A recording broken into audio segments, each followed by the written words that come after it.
Assalamualaikum warahmatullahi wabarakatuh.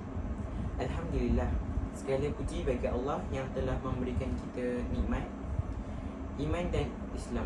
Selawat dan salam ke atas junjungan dan besar Nabi Muhammad sallallahu alaihi wasallam, keluarga, sahabat-sahabat baginda serta sekalian umat Islam yang mengikuti jejak langkah baginda. Hadirin yang saya muliakan, selamat datang ke forum kita pada hari ini yang bertajuk Akhlak mulia adalah cerminan kepada penghayatan akidah dan ibadah yang benar. Tajuk ini sangat relevan, lebih-lebih lagi di dalam dunia yang semakin mencabar, di mana akhlak mulia seringkali teruji. Sebagai umat Islam, kita sedar bahawa akhlak bukan hanya sekadar perbuatan baik, tetapi ia juga adalah pantulan langsung daripada penghayatan akidah dan ibadah kita. Firman Allah Subhanahu Wa Taala dalam surah Al-Ahzab ayat 21 yang bermaksud, sesungguhnya telah ada pada diri Rasulullah itu suri teladan yang baik bagimu, iaitu bagi orang yang mengharap rahmat Allah dan kedatangan hari kiamat, dan dia banyak menyebut Allah. Jelas di sini bahawa akhlak Nabi SAW adalah manifestasi daripada keyakinan dan ibadah baginda yang kukuh kepada Allah Subhanahu Wa Taala. Sebelum kita melanjutkan perbincangan kita pada hari ini, izinkan saya memperkenalkan ahli panel kita pada hari ini, yang terdiri daripada mereka yang cukup arif dalam bidang masing-masing. Jadi, saya akan memperkenalkan panel pertama, iaitu Profesor Madya Adam Mirza bin Abdul Karim, dan panel kita yang kedua ialah Piyu Syahid. Alhamdulillah, kita bertuah dapat menghimpunkan panelis-panelis yang sangat berpengalaman dalam bidang ini. Sebelum saya membuka pembincangan, izinkan saya memberi sedikit gambaran tentang topik perbincangan kita pada hari ini. Hadirin yang dihormati, akhlak mulia bukanlah satu perkara yang boleh dipisahkan daripada ibadah dan akidah. Ketiga-tiga unsur ini saling berkait rapat. Jika akidah kita benar dan ibadah kita dilakukan dengan ikhlas serta penuh penghayatan, maka secara alaminya ia akan terpancar melalui akhlak kita. Oleh itu, persoalannya di sini, bagaimanakah kita memastikan bahawa ibadah yang kita lakukan dapat mempengaruhi akhlak kita secara positif, dan bagaimana pula akidah yang kukuh dapat membentuk pribadi yang baik. Untuk itu, mari kita mendengar pandangan daripada panel pertama kita terlebih dahulu mengenai konsep akhlak sebagai cerminan akidah dan ikhlas dan ibadah dalam Islam. Silakan. Jadi, Assalamualaikum warahmatullahi wabarakatuh. Jadi, sebagai permulaan, saya akan mengenalkan diri saya terlebih dahulu lah. Nama saya diberi Piyu Muhammad Syahidini bin Ma'arifin, dan berasal daripada Johor Bahru. Jadi, saya mengambil bidang dalam pendidikan bahasa Inggeris sebagai bahasa kedua. Jadi, untuk meneruskan forum kita pada malam ini, saya akan memberitahulah pendapat saya tentang akidah dan juga peranannya dalam pembentukan akhlak Rasulullah SAW. Jadi, terima kasih kepada panelis atas soalan yang ditujukan kepada saya dan juga panel yang kedua. Jadi, seperti mana yang kita tahu, akidah merupakan keyakinan yang kukuh kepada Allah Subhanahu Wa Taala, malaikat, kitab, rasul, hari kiamat dan qada dan qadar. Berikut merupakan antara rukun-rukun iman yang terdapat yang perlu kita patuhilah sebagai umat Islam. Seterusnya, jika seseorang benar-benar yakin bahawa Allah itu bersifat maha melihat dan maha mendengar, mereka akan lebih berhati-hati dalam melakukan setiap perbuatan mereka, baik ketika bersendirian ataupun di hadapan orang ramai. Sebagai contoh yang boleh kita ambil, seseorang ini yang percaya tentang kepada balasan akhirat akan berusaha untuk menjauhi diri mereka daripada menjauhi dosa. Sebagai contoh yang boleh kita ambil, seseorang yang percaya kepada balasan akhirat ni akan berusaha untuk menjauhi dosa dan mengamalkan kebaikan. Hal ini dikatakan demikian kerana kepercayaan kepada Allah dan hari pembalasan ini menjadi motivasi kepada mereka untuk sentiasa melakukan perkara yang benar. Seterusnya, jika akidah ini betul-betul kita hayatilah, dia akan dapat membantu kita melahirkan bentuk akhlak yang mulia seperti kejujuran, amanah, sabar dan rendah hati. Ini kerana seseorang yang menghayati akidah ini akan sentiasa merasa dia berada di bawah lindungan Allah Subhanahu Wa Taala dan ingin mendapatkan keredaannya. Sebagai contoh yang boleh kita ambil, Nabi Muhammad iaitu Rasul kita. Beliau telah menampilkan sifat amanah sejak muda dan beliau juga digelar sebagai Al-Amin kerana masyarakat Mekah mengenali baginda sebagai orang yang sangat dipercayai. Ini dapat mencerminkan keimanan baginda yang mendalam kepada Allah. Seterusnya saya teruskan kepada panel kedua. Okey, terima kasih atas penerangan yang sangat jelas daripada panelis pertama kita. Beliau telah menjelaskan hubungan yang kuat antara ibadah dan akidah dengan akhlak. Jadi kita tahu bahawa penghayatan akidah yang benar akan membentuk peribadi yang takut kepada Allah, yang secara langsung akan membawa kepada tingkah laku yang baik. Oleh itu, mari kita beralih kepada panelis kedua kita, iaitu Profesor Madya Ajamiza, untuk berkongsi pandangan beliau tentang bagaimana pendidikan akhlak di peringkat sekolah dan keluarga boleh membantu mengukuhkan hubungan ini dalam masyarakat. Persilakan. Terima kasih kepada moderator. Assalamualaikum warahmatullahi wabarakatuh. Jadi izinkan saya memperkenalkan diri saya dahulu sebelum saya mengupas lebih lanjut tentang soalan yang ditujukan oleh moderator sebentar tadi. Jadi nama diberi Ahmad Adam Mirza bin Abdul Karim. Saya adalah seorang graduan PhD di Universiti Malaya pada 2 tahun yang lepas. Jadi soalan yang ditujukan oleh moderator sebentar tadi adalah bagaimana pendidikan dapat membentuk akhlak dan sasiah dalam keluarga dan masyarakat.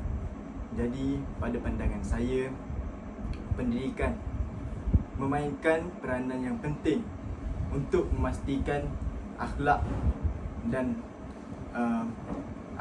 perangai anak-anak pada hari ini dibentuk dengan baik. Seandainya keluarga tidak dapat membentuk anak mereka dengan baik, maka tanggungjawab itu telah dialihkan kepada guru-guru untuk mendidik dan membentuk anak murid mereka. Jadi hal ini berkait rapat dengan pada suatu zaman dahulu, pada ketika zaman Rasulullah sallallahu alaihi wasallam. Rasulullah sallallahu alaihi wasallam telah berdakwah selama 23 tahun, iaitu 10 tahun di Madinah, 10 tahun di Mekah dan 13 tahun di Madinah. Jadi proses untuk berdakwah itu adalah salah satu contoh pendidikan yang diajarkan dan dikait rapatkan dengan kehidupan manusia pada hari ini. Umat Islam pada hari ini menggunakan Al-Quran sebagai sumber prima dalam memastikan kehidupan mereka berjalan dengan lancar. Hal ini kerana umat Islam haruslah dan wajib untuk beriman dengan kitab terdahulu dan lebih penting kitab yang telah diwahyukan oleh Allah kepada Rasulullah SAW, iaitu Al-Quran. Jadi melalui sumber Al-Quran, Rasulullah SAW sebagaimana yang satu mengatakan sebentar tadi, baginda adalah seorang yang amanah. Jadi tidak ada satu pun perkara yang terlepas ataupun disalah bicarakan oleh Rasulullah SAW. Jadi setiap perkara yang disampaikan oleh Rasulullah SAW haruslah diamalkan dan didalami oleh seluruh umat Islam. Jadi bagi membentuk sebuah keluarga yang harmoni dan kepribadian yang mantap, jadi seseorang itu haruslah berpegang teguh dengan Al-Quran dalam kehidupan seharian mereka. Jadi saya juga berpendapat bahawa kita tidak boleh melupakan peranan hadis dan peranan ulama-ulama yang telah banyak membantu kita dalam menambah baikkan akidah dan akhlak sasiah kita pada hari ini. Jadi akhlak dan sasiah yang baik tentulah akan membentuk keluarga yang baik, kerana sesuatu yang baik itu adalah datang daripada benih yang dihasilkan dalam diri kita sendiri. Allahu Akbar. Dari Saya serahkan balik kepada moderator. terima kasih ya Prof Adam atas pandangan yang sangat penting ya tentang peranan pendidikan dalam membentuk akhlak. Jadi memang benar pendidikan awal di rumah dan sekolah sangat mempengaruhi pembentukan akhlak seseorang, dan ini berkait rapat dengan bagaimana kita memahami akidah dan menjalani ibadah harian kita. Oleh itu, terima kasih kepada dua panel kita yang sudah memberikan hujah mereka yang sangat bernas sebentar tadi. Jadi terdapat beberapa soalannya kepada panelis satu. Dalam realiti semasa, ramai yang menunaikan ibadah secara rutin, tetapi akhlak mereka masih tidak mencerminkan penghayatan akidah yang baik. Jadi apakah yang menyebabkan wujudnya jurang antara ibadah dan pembentukan akhlak, dan bagaimana kita boleh memperbaikinya? Mungkin panel satu boleh menjawab dan Okey, jadi pada isu semasa pada hari ini, apa yang kita dapat lihat pada masa sekarang, pelajar-pelajar pergi ke kelas untuk menimba ilmu, tetapi di dalam fikiran mereka hanya inginkan keseronokan. Jadi apa ilmu-ilmu yang diberikan oleh pensyarah-pensyarah dan juga guru-guru, dia seperti masuk telinga kanan dan keluar telinga kiri, dan mereka tidak dapat mengaplikasikan ilmu-ilmu tersebut di dalam kehidupan harian mereka. Jadi kesannya pelajar-pelajar ini lebih hanya membuang waktu pergi kelas kerana mereka hanya inginkan keseronokan tersebut. Jadi seterusnya, apa yang kita dapat lihat orang-orang muda pada zaman sekarang, mereka melakukan ibadah seperti contoh melakukan solat 5 waktu sehari, tetapi mereka tidak melakukannya melalui hati. Jadi perkara tersebut dapat memberikan kesan negatif kepada diri mereka, iaitu seperti contoh, mereka tidak akan mendapatkan keredaan Allah walaupun mereka telah menjalankan ibadah yang telah disuruh. Seterusnya, mereka ini akan kehilangan ataupun hilang arah tuju dalam kehidupan mereka. Seperti mana mereka sebagai contoh yang kita boleh ambil, pelajar-pelajar orang-orang muda sekarang lebih melakukan ibadah ini kerana mereka terpaksa, tetapi bukan dilakukan melalui kerelaan hati mereka. Jadi kenikmatan ibadah yang mereka lakukan ini tidak dapat dirasai oleh mereka kerana adanya sifat terpaksa di dalam diri mereka.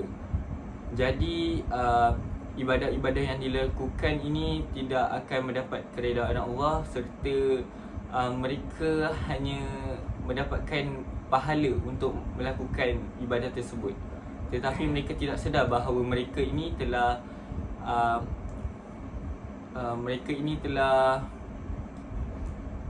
mereka telah lalai dalam melakukan ibadah tersebut kerana mereka tidak ikhlas.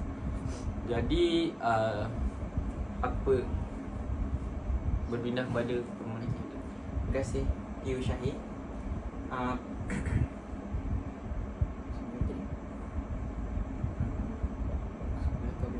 Kena udah saya sikit. Ibadah dilakukan dengan Terima kasih Tio Syahid.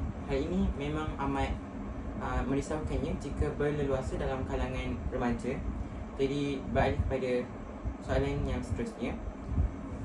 Pendidikan akhlak seringkali ditekankan di peringkat sekolah dan keluarga.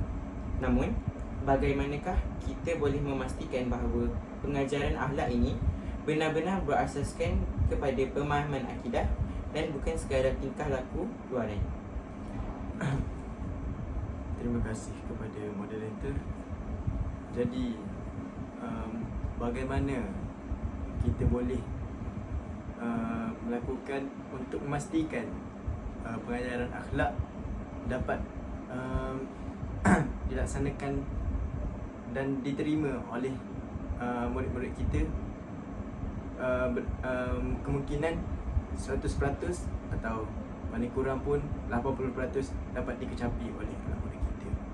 Jadi pada pendapat saya, ini bukan peranan murid sendiri untuk mempelajari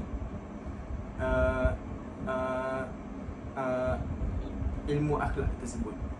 Tetapi bagaimana guru-guru ataupun tenaga pengajar yang berusaha untuk mengambil minat dan mengambil inisiatif untuk tarik minat mereka dalam aspek akhlak ini. Jadi pada pendapat saya, kita sebagai pendidik ataupun guru, kita haruslah menekankan tentang kepentingan akhlak ini dalam diri kita sendiri dulu sebelum kita menyampaikan ilmu kepada orang lain. Hal ini berkait rapat dengan pada suatu ketika dahulu hal ini berkait rapat dengan kisah pada zaman Rasulullah SAW, iaitu sahabat-sahabat Rasulullah SAW mendalami ilmu-ilmu yang disampaikan oleh Rasulullah SAW sebelum menyampaikan kepada orang lain. Contohnya, 4 orang khalifah selepas zaman Rasulullah, mereka mendapat ilmu daripada Rasulullah SAW secara terus dan akhirnya dapat membuat mereka menjadi khalifah. Seterusnya mengaplikasikan akhlak-akhlak yang dipelajari oleh diri mereka sendiri, lalu mereka sebarkan kepada seluruh masyarakat.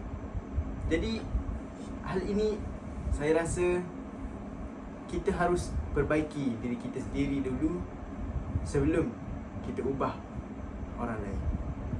Jadi saya tak rasa murid-murid tidak mempunyai minat dalam bidang akhlak ini, kecuali bagaimana cara dan inisiatif guru untuk menarik minat anak-anak murid ini dalam perkara ini.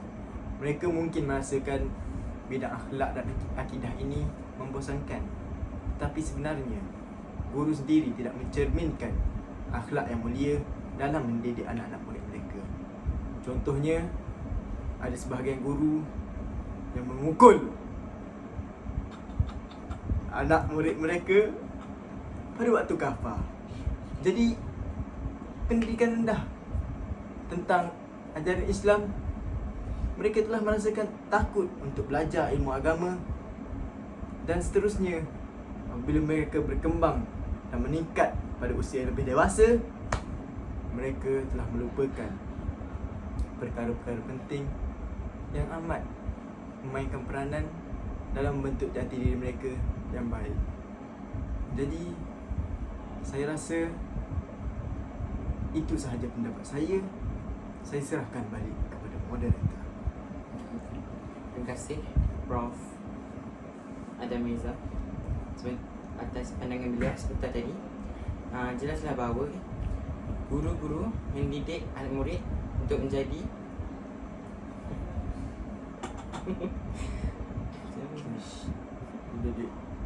pendidik perlulah memainkan peranan yang penting untuk mencerminkan akhlak yang baik kepada anak murid, anak didikan mereka.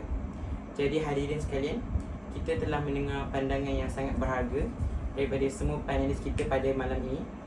Sebelum kita membuka sesi soal jawab, saya ingin merumuskan bahawa akhlak mulia bukanlah sesuatu yang terpisah daripada ibadah atau akidah kita. Sebaliknya, ia adalah manifestasi yang jelas daripada iman yang kita pegang dan amalan yang kita laksanakan. Semakin benar penghayatan akidah dan ibadah kita, semakin baik akhlak yang akan kita tunjukkan. Jadi kini, saya membuka ruang untuk soalan daripada para hadirin.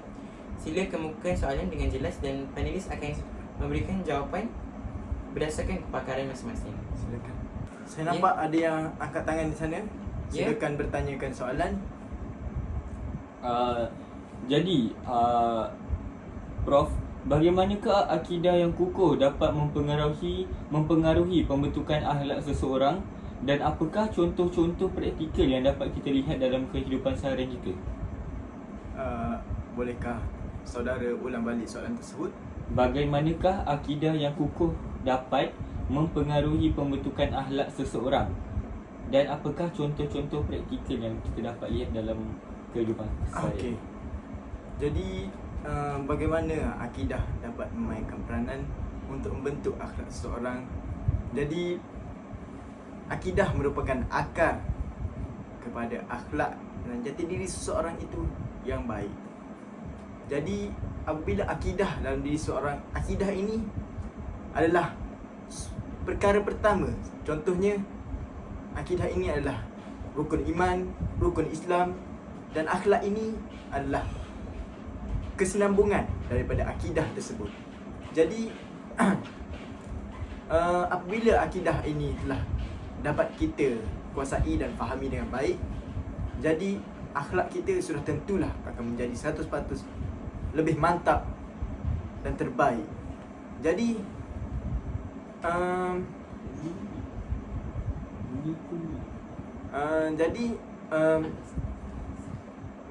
apakah contoh praktikal yang dapat kita lihat pada kehidupan seharian kita pada ini adalah seperti solat. Bagaimanakah kita boleh solat sekiranya kita tidak mendalami ilmu akidah tentang ibadah solat tersebut? Jadi solat yang baik dapat diperkukuhkan dan ditambah baik dengan oleh akidah dan pelajaran ilmu akidah tentang solat dengan lebih terperinci. Jadi kita akan lebih tahu apakah sunat-sunat yang kecil tetapi bermakna.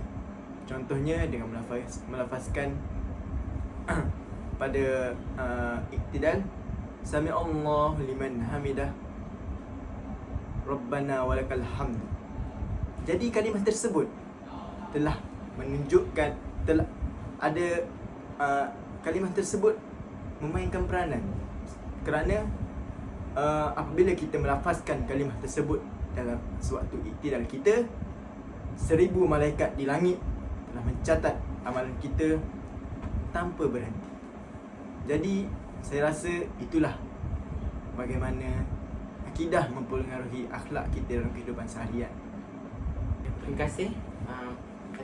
Encik, saya harap penjelasan daripada Profesor dapat menjelaskan segala persoalan Encik tentang soalan ini. Okey, tuan yang di belakang tu, sila berikan soalan. Soalan saya adalah ditujukan kepada Piyu Syahir. Jadi soalan saya pada hari ini adalah dalam konteks dunia moden yang penuh cabaran, apakah langkah-langkah yang boleh diambil untuk memastikan bahawa ibadah yang dilakukan bukan hanya menjadi ritual tetapi mampu membentuk akhlak mulia dalam diri individu? Okey, jadi secara konteksnya, pelbagai pihak perlu memainkan peranan yang penting dalam mendidik anak-anak mereka untuk melakukan ibadah ini bukan secara ritual tetapi dilakukan daripada keikhlasan hati mereka sendiri. Jadi sebagai contoh yang kita boleh ambil sebagai dari pihak ibu bapa perlulah bersifat tegas dan memainkan peranan penting di rumah dalam membentuk diri jati anak-anak mereka.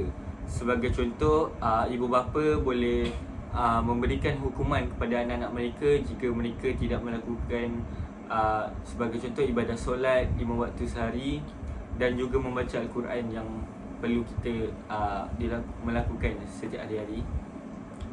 Jadi orang kata melentur buluh biarlah dari rebungnya. Ibu bapa menjadi sebagai satu medium yang penting untuk mendidik anak-anak mereka supaya anak-anak ini dapat melakukan ibadah secara rela dan tidak mendapat paksaan. Tetapi jika anak-anak ini tidak ingin melakukan ibadah-ibadah tersebut, paksalah mereka sehingga mereka sudah terbiasa melakukan perkara tersebut daripada mereka hanya meninggalkan ibadah-ibadah itu saja. Selain itu, pihak sekolah, kita boleh lihat daripada pihak sekolah juga, iaitu pihak sekolah boleh melakukan pelbagai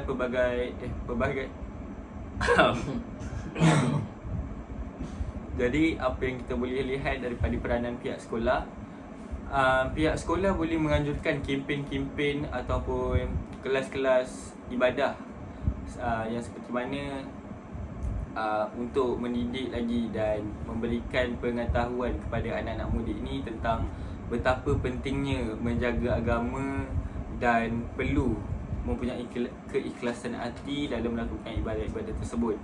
Guru-guru juga perlu memberikan info-info dan juga cara-cara melakukan ibadah tersebut, jadi supaya ibadah-ibadah tersebut dapat dilakukan dengan sempurna dan tidak mempunyai kesalahan.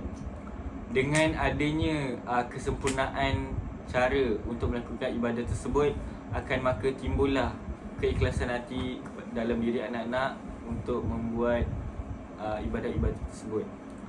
Jadi kita boleh lihat daripada pihak kerajaan pula, iaitu pihak kerajaan dan masyarakat setempat boleh melakukan acara-acara dan majlis-majlis agama di masjid ataupun di kawasan taman perumahan untuk menimbulkan lagi kesedaran kepada masyarakat setempat bahawa pentingnya menjaga kepentingan ibadah agama ini dalam hari-hari seharian mereka. Jadi oleh itu yang dapat saya simpulkan bahawa ibadah ini perlulah dilakukan dengan secara ikhlas supaya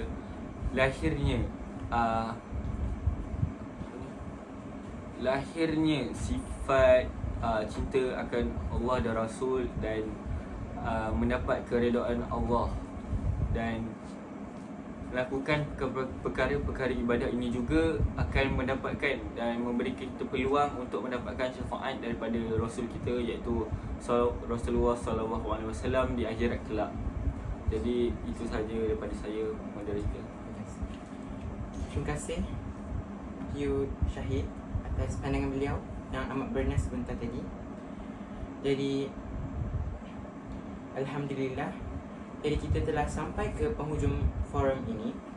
Terima kasih saya ucapkan kepada para panelis yang telah berkongsi ilmu dan pengalaman mereka, serta kepada semua hadirin yang telah memberikan perhatian sepanjang forum ini. Semoga apa yang kita pelajari hari ini akan menjadi panduan untuk kita memperbaiki diri kita, akhlak kita seperti mana yang telah kita bincangkan. Akhlak mulia adalah cerminan kepada penghayatan akidah dan ibadah yang benar. Dengan itu, saya akhiri forum ini dengan lafaz wabillahi taufiq wal hidayah. Wassalamualaikum warahmatullahi wabarakatuh. Waalaikumsalam warahmatullahi